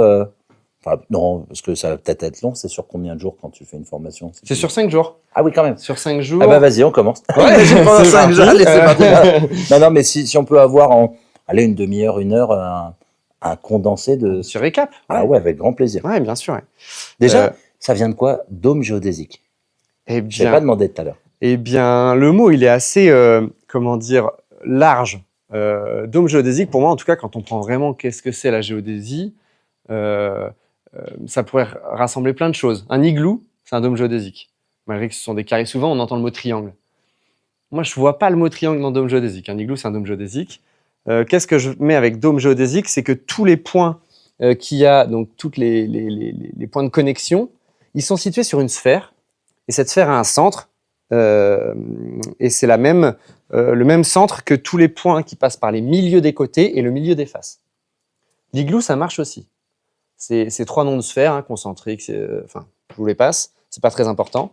Mais en tout cas, l'idée, c'est de se rapprocher le plus de la sphère. Alors, un cube, un dé, c'est un dôme géodésique. Parce qu'un dé, si on fait une sphère avec en son centre, voilà, et puis que ça doit passer par tous les côtés, ça va marcher. Donc, tous les solides de Platon, le dé en fait partie, c'est tous les dés, tous ceux qui aiment bien jouer aux jeux de société, il n'y a que 5 dés qui sont équilibrés, c'est les solides de Platon. T'aimes bien Platon? J'adore Platon. L'allégorie de la C'est caverne. pas Platon lui-même. Hein. Ouais, je pense putain, que ma seule Platon, ref. je l'ai jamais connu, mais, mais j'aime bien ce côté équilibre. C'est des solides qui sont très équilibrés. De base, hein, on parle des dés, donc c'est les 5 solides les plus équilibrés. Et puis on s'appuie là-dessus pour nous aller vers la sphère, pour aller donc vers le côté, ce que j'ai déjà dit tout à l'heure, mais d'avoir le moins de surface à l'air possible. Donc le moins de surface à étanchéifier, à isoler pour le plus grand volume intérieur, ça va être la sphère. Et donc on mixe un peu les deux. On prend à la fois l'icosèdre, le cube, on peut partir d'un peu ce qu'on veut. Hein. Là maintenant je fais des dômes dérivés du rhombique cuboctaèdre. On en reviendra après. Si je m'amuse là-dedans, faut aimer ça un peu, mais voilà.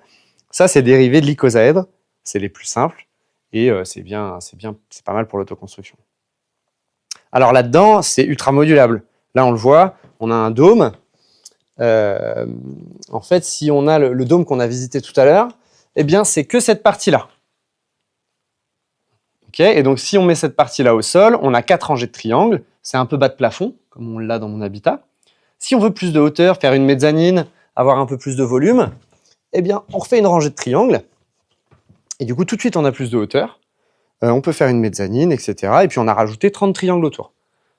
C'est pas très compliqué. Moi, quand j'ai commencé, je me suis dit, oh là là, on va passer de 75 triangles à 105. Mon Dieu, c'est pour ça que j'ai fait ce dôme-là. Et en fait, ça marche très, très bien. Les murs, ils sont beaucoup plus droits. Et puis, on a ce côté tout de suite plus de volume, c'est plus agréable. On a le centre du dôme, de la sphère, qui est dans l'habitat. Alors que moi, il est sous l'habitat, le centre de la sphère. Et ça, d'un point de vue comment on se ressent dans le dôme, on est bien plus apaisé, on est bien plus posé, quoi. Tu disais que c'était agréable pour la musique. Ouais.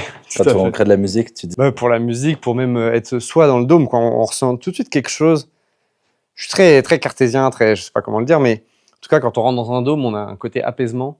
Et plus le dôme est fermé, plus on a ce côté cocon. Plus on est dans cette petite bulle, quoi. Ça, je le comprends. Donc voilà. Alors après, on part tout de suite dans qu'est-ce que c'est un dôme dérivé de l'icosaèdre, du coup, parce que c'est bien particulier. Mais c'est pratiquement tous les dômes construits aujourd'hui en France, c'est dérivé de l'icosaèdre. C'est pour ça que je m'amuse à faire d'autres tests. Eh bien, on parle des pentagones. Il y a 5 pentagones sur un dôme. Il y a celui du haut, que je viens d'enlever, la clé de voûte. Tac. Et puis après, à chaque fois, ça découle sur un autre pentagone, qu'on peut voir ici, pentagone 5 côtés. Et entre 2 pentagones, on a un nombre de segments. Donc là, 1 segment, 2 segments et 3 segments. C'est un fréquence 3. Le reste, c'est que des hexagones non réguliers. 1, 2, 3, 4, 5, 6. 1, 2, 3, 4, 5, 6. Ils s'enchevêtrent. Ils s'enchevêtrent tous. Génial. Voilà. Et pour connaître la fréquence d'un dôme, donc la géode à Paris, fréquence 12, il y a plein d'exemples d'énormes dômes, on a juste à compter entre 2 pentagones combien il y a de segments.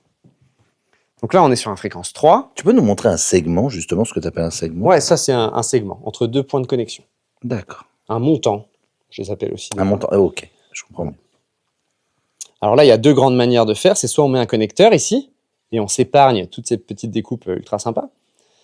Mais pour l'habitat, c'est pas vraiment ce qu'on aime, puisque si on met un connecteur là, ça veut dire qu'on va le visser ou le boulonner, ce qu'on veut. Et donc, on a une vis qui va être de l'extérieur vers l'intérieur. Et ça, clairement, c'est des ponts thermiques. Le métal qui va de l'extérieur vers l'intérieur, pont thermique. Ici, on ne fait pas dans ce sens-là, on fabrique des triangles. Hop. Je prends un petit exemple fait par un stagiaire, magnifique triangle. On va les visser. Et ensuite, notre triangle, lui, il est mis comme ça. Donc la vis, elle est dans la largeur du bois. Donc pas de pont thermique. Là, on a vraiment que du bois vers du bois. Donc tout va bien. Un autre côté qui est cool, c'est que ça rend la structure beaucoup plus low-tech. C'est-à-dire que là, moi, on enlève un triangle, on en enlève 2 pour les réparer. Parce qu'il y a une branche qui est tombée sur l'habitat. Parce que finalement, j'ai envie de faire une vitre et que ça soit plus isolé, comme ce que j'ai pu faire en bas. Mais on peut. Avec cette méthode-là, ça reste ultra résistant. Il n'y a pas de problème, on peut enlever 5 triangles d'un coup, les modifier, les replacer, et ça reste manu portable, c'est cool. Sur un dôme avec des connecteurs, dès qu'on commence à enlever deux montants différents sur le même connecteur, c'est très fragile. Donc ça, c'est un point positif pour ce dôme-là, le côté low-tech, réparable, qui m'intéresse beaucoup. Donc, si je compte bien, 5 triangles égale un pentagone. Ouais, 5 triangles pentagones. Désolé, mais c'est mes lacunes, hein, mais je viens de le voir que. Complètement.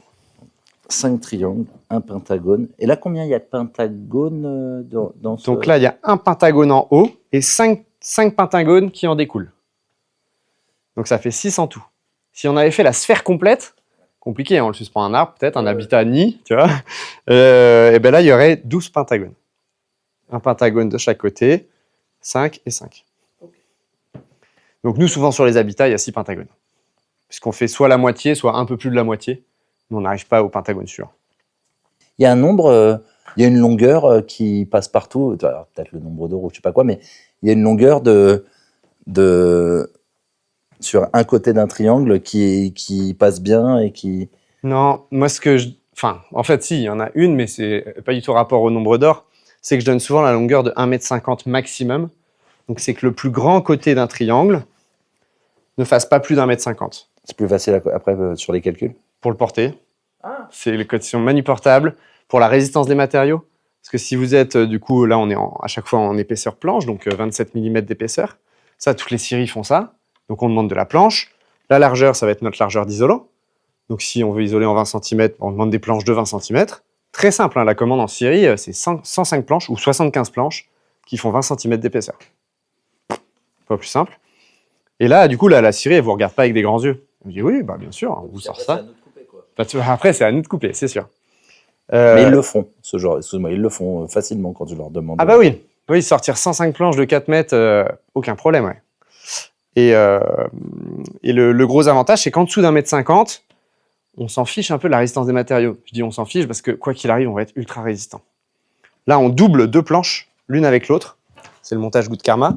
Et donc à la fin, on va être pas en 27 et 27, mais plutôt en 54. Et tu les visses l'une... On les boulonne ou on les visse. Ça dépend des montages. Le boulon est bien plus démontable, bien plus souvent. Après, si on n'a pas envie de bouger son habitat tous les matins, les vis, c'est très bien aussi. Ok. Et ça permet de dire que c'est un habitat démontable. Exactement. Et remontable. Dans le démontable, il y a le remontable. C'est pas comme les meubles Ikea. C'est ça, ouais, c'est ça. C'est un peu ce qu'on a prouvé. Donc l'année dernière, on a fait un dôme un peu prototype avec l'association Amolégé. Et on l'a démonté et remonté 3 fois dans l'été. Ça, c'était vraiment pour prouver que c'était faisable, que ça se faisait bien, qu'on n'avait pas besoin de rajout de matériaux à chaque montage et démontage. Donc ça, c'était chouette à faire. C'était une bonne expérience. Leur festival, Les Palourdes, qui rassemble quand même pas mal de constructeurs et de passionnés et de gens intéressés. Moi, c'est comme ça que j'ai commencé avec eux, en fait. J'étais monté un dôme pendant le festival. Et qu'est-ce qu'ils prônent, eux? C'est encore un peu différent. Ils ne sont pas tant sur l'aspect commun et habitat léger, mais plus sur l'aspect les communes restent propriétaires. Et on fait des baux amphithéotiques. Et ça plaît bien aux communes. C'est-à-dire que nous, on arrive, on devient locataire d'un petit bout de parcelle de terrain, et on arrive avec notre habitat. On le pose, et ça permet que c'est la commune qui pose les permis. Donc ça, souvent, ça passe. Quand une commune pose des permis, ça passe bien. Elle reste propriétaire.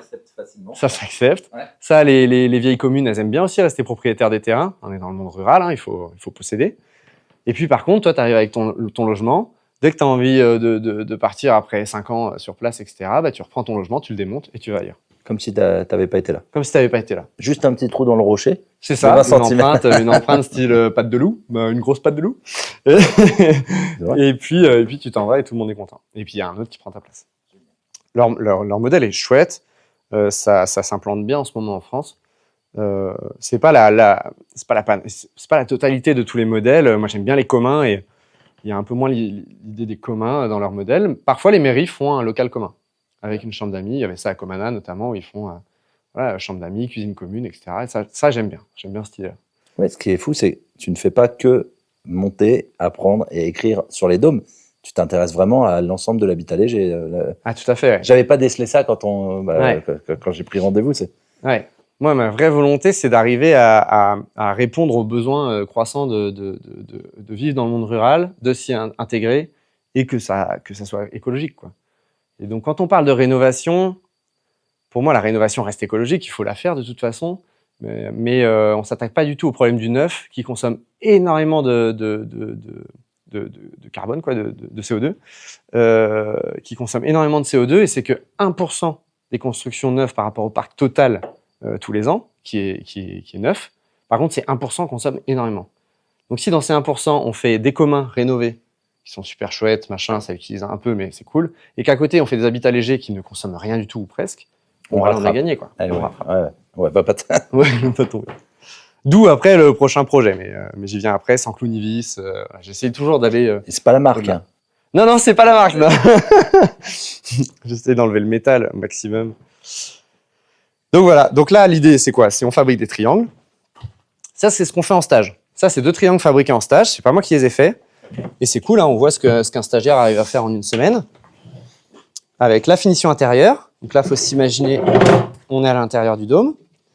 Alors là, une petite finition, il y a plusieurs types de finition, mais une petite finition avec une feuillure. Mais c'est un caisson qui fait. Ouais, on fait vraiment un caisson. Ouais. Et après, il faut le faire 105 fois.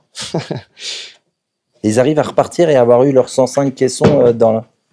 Alors, nous, en stage, qu'est-ce qu'on fait? On fabrique une structure complète. C'est moi qui ai prédécoupé tous les morceaux de bois à l'avance. Ça me prend une journée et demie, moi, maintenant, avec l'acier anglais. Voilà. Comme ça, on monte une structure en 2 jours. Et après, les 3 autres jours, c'est vraiment pour essayer de faire ce caisson. Parce qu'une fois que tu sais en faire un... Tu sais en faire un, tu as monté une structure, tu reproduis, quoi. Simple comme du Lego. Simple comme du Lego. Donc là, on a un caisson avec une petite feuillure. Ça, c'est pas obligé, hein. Vous l'avez vu dans mon dôme. Moi, c'est du lambris de récup. Ça marche très bien. Ça a la petite feuillure. C'est un petit côté un peu plus fini encore. Voilà. Et puis, donc là, qu'est-ce qu'il y a comme phase? Il y a les découpes des triangles. Donc, les découpes des montants, c'est la plus grosse phase. Moi, c'est ce que je fais en préparation de chantier. Ça me dure une journée, 2 jours. Ça dépend des fois, mais voilà. Après, il y a le montage des triangles. Ça, à 5 ou 6, c'est très rapide. Tout seul, ça prend plutôt une semaine. On fait ce qu'on appelle une lame d'air, derrière l'isolant qui sera là. Je me demandais si c'était pour emboîter. Non, c'est la lame d'air. Ah ouais, ça, c'est la lame d'air. À ne pas oublier, hein. Ça, c'est une grosse erreur que j'avais fait sur mon dôme. Au début, c'est ne pas faire de lame d'air. C'est-à-dire qu'on a un pare-vapeur, un contreplaqué, quelque chose qui va bloquer un peu la vapeur, mais la vapeur d'eau passe quand même. Elle passe dans l'isolant et elle se retrouve sur un OSB qui bloque complètement la vapeur d'eau. Et donc là, rien ne passe, ça commence à être humide, ça moisit derrière, c'est pas bon. Là, on a une lame d'air, 50 cm par mètre carré, c'est ce que nous dit le DTU. J'ai pris ça comme... Voilà, j'ai trouvé ce chiffre-là, j'ai trouvé ça bien. Et puis la lame d'air... Ça rentre dans le DTU. Ouais. Tant mieux. Ouais. J'essaye au maximum de regarder les normes et de regarder ce qu'ils font. Hein. Ils ont quand même une expérience. Et donc, lame d'air, et puis ça va vers le haut, naturellement. On est sur une sphère. En haut, une chatière en zinc, une bouche de ventilation en PVC, ce qu'on veut. Je préfère le zinc, mais ce qu'on veut. Et puis, ça évacue dehors. Donc ça, c'est chouette pour gérer l'humidité.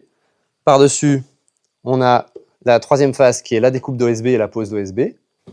Tu as trouvé une alternative à l'OSB qui vaut très cher ou malheureusement... Non, il y a des alternatives qui sont chères. Qui sont chères. Il y a la GEPAN, il y a d'autres plaques comme ça, mais qui ne sont pas beaucoup mieux écologiquement parlant. On est vraiment dans le juste milieu entre le mélèze qu'on a pu voir sur mon dôme, où là on va être très écologique, mais très long, très fastidieux, et tout le monde ne peut pas le faire, je crois. Et moi, mon envie, c'est que chacun puisse faire son habitat. Ils n'ont pas forcément plus de 5 semaines de vacances par an. Et il faut que ça passe là-dedans. Habiter vite, rapidement, dans son lieu, pardon. Ouais, en tout cas, pouvoir se faire son cocon rapidement et que ce soit pas trop prise de tête, qu'on n'y passe pas 4 mois sur la toiture. Donc l'OSB répond bien à ça. C'est pas encore au top, mais ça répond quand même bien. Le contreplaqué est quand même mieux. Le contreplaqué est beaucoup plus cher. C'est un ordre d'idée c'est du simple au double, simple au quadruple. C'est simple au quadruple, plutôt. Le contreplaqué n'a rien à voir en fabrication. Hein. On déroule du bois, on déroule du peuplier par exemple en France, et puis qu'on va contrecoller en croisant les fils de bois. Donc résistance des matériaux, c'est ultime. L'OSB, c'est normalement du déchet, du bois déchiqueté, et puis qu'on vient plaquer avec énormément de colle. Il y a beaucoup plus de colle dans l'OSB que dans le contreplaqué. Mais sans cove maintenant, je crois. Sans cove, oui. Normalement. Interdit. Normalement. Les coves, c'est les substances nocives dans les cols. Ouais. Cancérigènes. Cancérigènes en plus, c'est bien de le préciser. Ouais, bah, c'est super. On le retrouve dans tous les bons gymnases français qui sont un peu vieux. C'est super. Et pourquoi on veut de l'OSB, nous? Tout simplement pour mettre du liège projeté. En fait, on pourrait s'en passer avec une autre matière qui serait classe 3, donc qui résiste à l'eau quand même. C'est difficile à trouver, mais voilà, c'est l'OSB le moins cher aujourd'hui. Par-dessus, on vient projeter du liège projeté. Alors, on projette avec quoi? Ça, c'est souvent une question. C'est simple, hein. C'est un petit pistolet. Au-dessus de ça, il y a une buse, là. On vient mettre du liège. Et puis, comme un pistolet à peinture, ça projette. Juste du liège? Non, du liège et de la colle. Ouais, le mélange est déjà fait, mais il y a 90% de liège et de résine naturelle, 10% de résine acrylique. Ça, c'est ce que nous dit, encore une fois, le fabricant. Au compresseur. Ouais. Gros compresseur. Ça, c'est le minimum là-bas. Ce qu'on voit. Donc, pas de 50 litres? Non, pas de 50 litres, non. Non. Là, on va le cramer en une journée. Tu laisses quoi? 100, 150? On est à 150, celui-là, il me semble.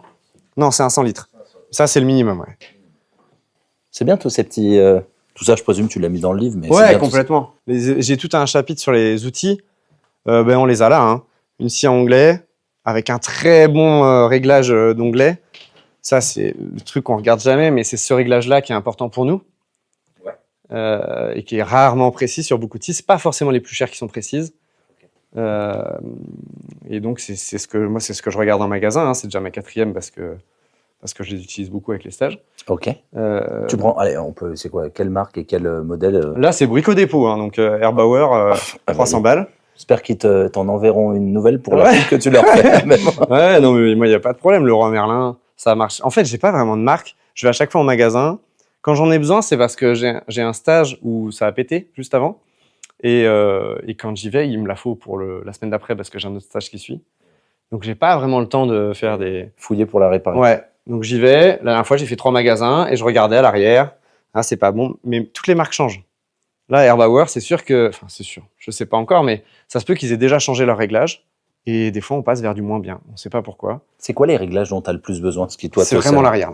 Le devant est toujours précis ici. Le réglage, là, tu vois. On a vraiment un gros réglage. C'est normal, hein, c'est le réglage d'onglet. Le réglage qui est vraiment utilisé par tout le monde, avec des points qui se bloquent tout seuls. Pour nous, on ne se sert pas, mais c'est pas grave. Donc là, on voit très bien. Pas de souci, on peut être précis au 0,5 degré. Maintenant, à l'arrière, vu qu'on est sur un axe qui est tout petit, on a un réglage très très fin. Voilà. Bouge pas. Hop là.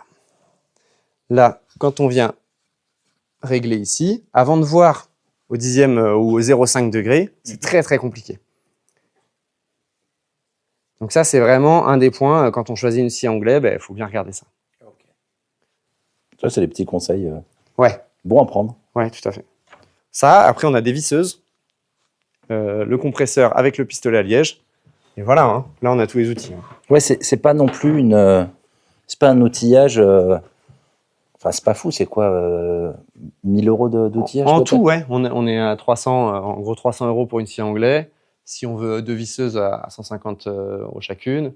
Le pistolet compresseur, c'est 150 €. Moi, le compresseur, je dis souvent, il faut le louer. Si on veut faire juste un dôme et qu'on n'en a pas un gros chez soi, il faut mieux le louer. Ça coûte 50 € les 3 jours. C'est bien mieux et on aura un bon matériel. Et avoir un petit compresseur chez soi, ça sert toujours.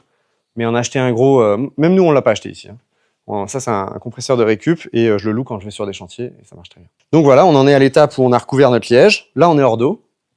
Et puis après, on vient isoler par l'intérieur. Mais alors, excuse-moi. Ouais. Là, tu mets ton liège, tu le projettes par-dessus. Sur l'OSB. Ouais, là, faut se dire qu'il y a ça. Tout à fait. Là. Partout, sur tous les triangles. Ok, excuse-moi. Ouais, il n'y a pas de souci. Ouais, partout, on recouvre d'OSB.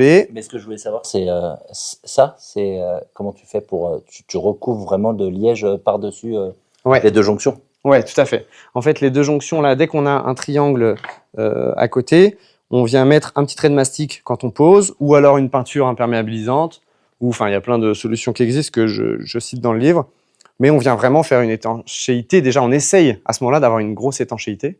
Le liège projeté, lui, il vient faire quoi? Il vient faire 3 couches de 1 mm, qui sont imperméables aussi et imputrescibles. Et donc, ça vient protéger cette enveloppe qu'on a déjà préfaite avant. C'est le manteau.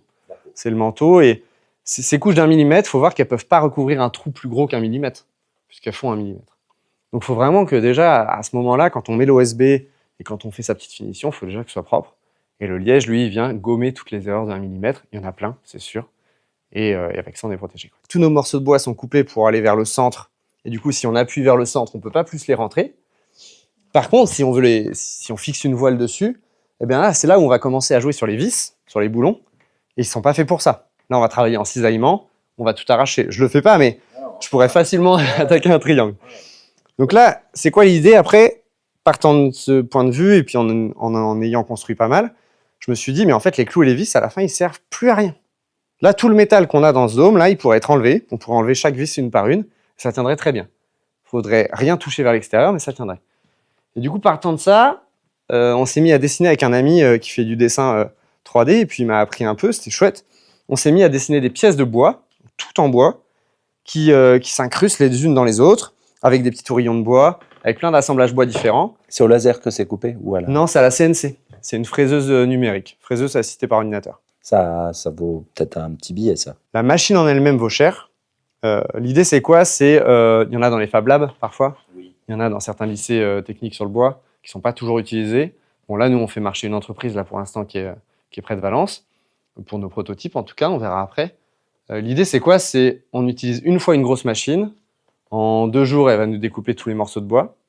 Et ensuite, on arrive sur le chantier, on a un maillet dans les poches, des tourillons de bois en 8 mm, un truc qu'on trouve partout, dans tous les magasins, et on assemble tout.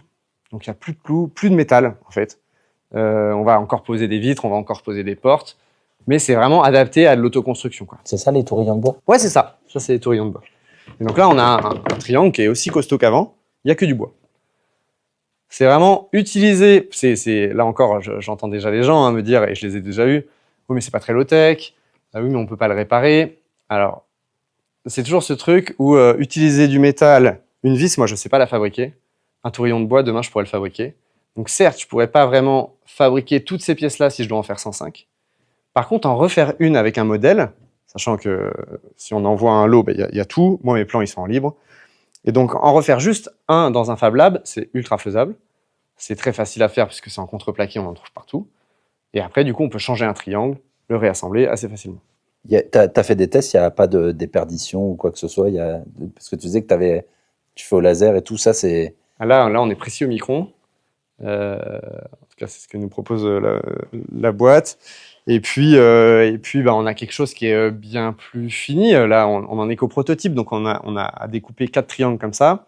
On fait des changements en ce moment. Et puis, on espère voir un dôme comme ça naître en septembre, octobre, j'espère. J'ai déjà des gens qui sont intéressés. Voilà, ça va être cool. Maxime, avant de... Bon, on va faire une petite promotion pour le livre, mais je pense que là, tu es la promotion à toi tout seul sur ce que tu fais.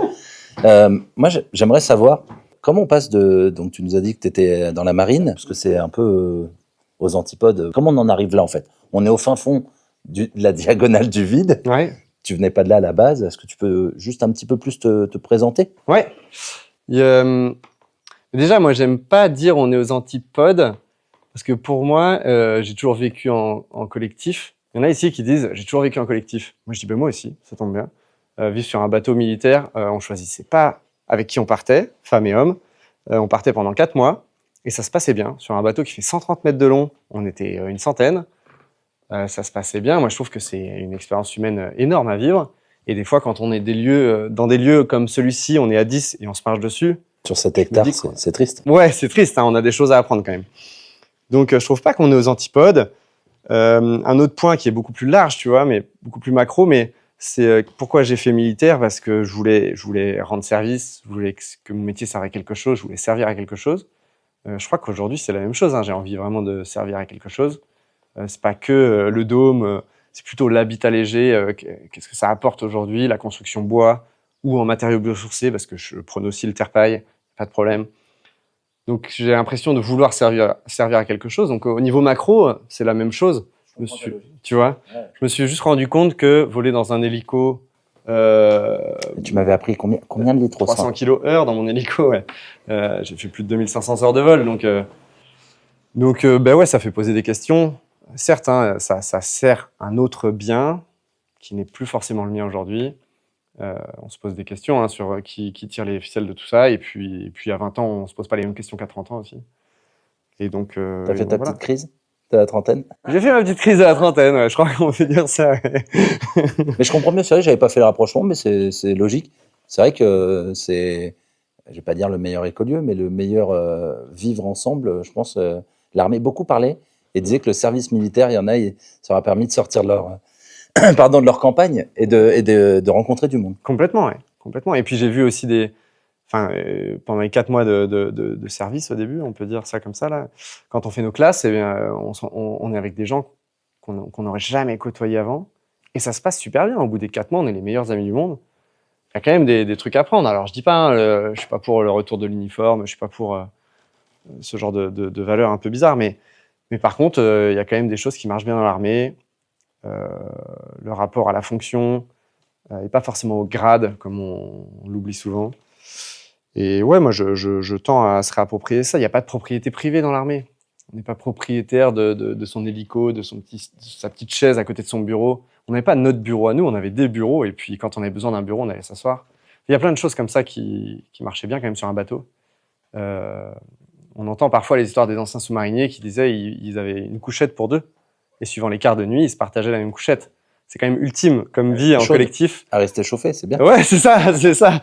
Et là, tu te dis, nous, on est incapable de faire ça aujourd'hui en écolieu. Voilà, je dis pas qu'il faut passer à ça, mais non, mais il y a quand même des bons exemples. Quoi. Non, mais tu vois, je m'attendais à tout sauf à ça, et il y a beaucoup de logique dedans. On parle du livre. Alors moi, à la base, tu vois, le livre, il est parti d'un PDF que je donnais aux stagiaires pour qu'ils repartent avec quelque chose, quoi. Et le PDF dans l'atelier, là, c'est un peu énervant parce que tu es avec ton ordi, la poussière, tout ça, on n'aime pas trop. Donc après, je me suis dit, je vais l'imprimer. Bon, ça marche pas. Donc j'ai envoyé ça aux éditions Une Mer. Et donc eux, leur gros plus là-dedans, c'est qu'ils m'ont fait écrire sur pourquoi j'en étais arrivé au Dôme, quelles utilités il peut avoir, parce que je suis très centré sur l'habitat. Mais en fait, un dôme en serre, ça marche très bien aussi. En scène de musique, j'en ai fait aussi du coup, mais ça marche très bien. Enfin, ça marche pour plein de choses en fait. Moi, je vois surtout l'habitat. Mais... Donc, ils m'ont fait écrire là-dessus. Et puis, j'ai fait un passage aussi sur le féminisme, parce que sur l'inclusion, en tout cas au chantier, et qui est très centré sur le féminisme, puisque sur les chantiers, c'est le gros problème, je trouve. Sur les chantiers participatifs, en tout cas, on le voit beaucoup. Donc ça, c'était un plus quoi, de mon bouquin de base. Et le bouquin de base, c'était un tutoriel. Donc, on en arrive à quels sont les outils à avoir, comment on les choisit, ces outils-là, dans quelle gamme de prix on peut être, et puis qu'est-ce qu'on veut en puissance, etc. Et puis, à la fin, pas à pas, donc il y a 5 étapes dans le dôme, 5 grandes étapes pour fabriquer ces triangles et ces structures. Et puis, qu'est-ce qu'il y a en plus C'est quoi les 5 étapes? Les 5 étapes, c'est découper les montants, c'est la première étape. Ensuite, c'est assembler les triangles, on passe en 3D. Ensuite, une fois qu'on a assemblé chaque triangle tout seul, on assemble les triangles entre eux. Donc là, on en est à la structure. Et là, en une semaine, on arrive à faire ça. Ça va faire bizarre de le voir se monter rapidos. Ah, c'est ultra rapide, ouais. Et on passe d'un tas de planches à un dôme. Et ensuite, les 2 dernières étapes, qui sont les plus compliquées souvent pour certains, c'est faire que le dôme soit étanche. Donc, c'est l'OSB et liège projeté. Et puis, la dernière étape, qu'on fait de l'intérieur, une fois qu'on est hors d'eau, parce que j'avais pas fait sur le mien, j'avais fait l'inverse. Mais on se met hors d'eau et ensuite, on vient bosser à l'intérieur et on met l'isolation et le parement intérieur. Qu'on peut avoir préparé avant, si on a fait du contreplaqué, etc. Donc, ça peut être très rapide ou pas. Et là, on fait de la récup de lambris et on met un mois, mais on est hors d'eau. Bah écoute, c'est super précis. Tu veux rajouter quelque chose? On a la chance d'être regardé un petit peu quand même dans le monde entier. Non mais c'est vrai, tu vois, j'hallucine quand je vois dans les commentaires. Je dis mais comment ça se fait qu'on nous regarde comme ça? Même des personnes dont le français n'est pas la langue natale, et qui traduisent et puis se débrouillent. Et franchement, bravo à vous. Génial. J'espère que les IA amélioreront un jour, tu vois, pour une fois la technologie amélioreront l'accès pour les personnes. Est-ce que tu veux passer un message, ou est-ce que pour encourager les personnes qui se lanceront ou qui ont lu ton livre, n'hésite pas. Eh ben ouais, j'aimerais bien que d'autres personnes qui sont dans l'éco-construction se lancent à écrire des livres. Je pense que Ulmer sera ravi. Et il y a d'autres maisons d'édition. Il faut passer par tous les canaux. Aujourd'hui, on a beaucoup de vidéos YouTube, Instagram, etc. Mais le livre, je crois que c'est encore une belle valeur pour les autoconstructeurs. Et puis, lancez-vous, quoi. Que vous soyez une femme, un homme, n'ayez pas peur d'aller dans un Fab Lab et de prendre les outils. Fab Lab, tu peux juste... Désolé, mais même si ça me paraît commun maintenant. C'est des ateliers partagés en ville, souvent. Et donc, moi, c'est le truc génial auquel j'ai pas eu accès, mais vraiment, on arrive dans un Fab Lab aujourd'hui, donc un atelier partagé, il y a plein de gens, on a une scie anglais, on paye tant au mois, donc c'est des prix quand même complètement OK. C'est des assos souvent? C'est des assos souvent. Et puis, on va pouvoir utiliser la scie anglais comme on veut pour faire ces tests. C'est royal, hein, pour savoir si est-ce que ça va nous plaire. On fabrique un triangle dans un Fab Lab. Et puis après, on achètera son matériel si on a envie de se lancer chez soi, quoi. Eh ben, écoute, c'est super. J'ai envie de te dire, je suis content d'avoir eu le livre, même si, comme je t'ai dit, je l'ai reçu 3 jours avant de partir en reportage. Je suis content de l'avoir parce que tu donnes vraiment envie de se plonger dedans. Maxime, merci beaucoup. Merci à toi. Merci à vous.